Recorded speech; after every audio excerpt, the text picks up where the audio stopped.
धनगरवाडी परिसरातील गावठी हातभट्टीची दारू विक्री करणाऱ्या अड्ड्यावर पोलिसांनी धाड टाकली।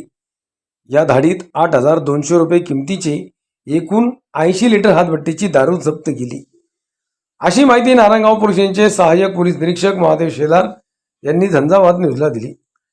नारायणगाव पोलीस स्टेशन हद्दीत धनगरवाडी शिवारात काही इसम गावठी हातभट्टीची दारू विक्री करीत असल्याची माहिती सहाय्यक पोलीस निरीक्षक शेलार यांना समजले।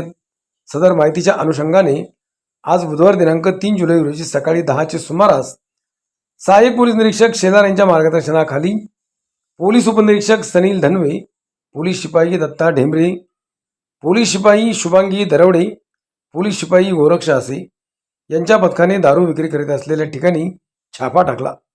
तेव्हा एक महिला पत्र्याच्या घरा शेजारील आडोशाला गावठी हातभट्टीची दारू विक्री धनगरवाडी परिसरातील गावठी हातभट्टीची दारू विक्री करणाऱ्या अड्ड्यावर पोलिसांनी धाड टाकली। या धाडीत 8,200 रुपये किमतीचे एकूण 80 लिटर हातभट्टीची दारू जप्त केली, अशी माहिती नारायणगाव पोलिसांनी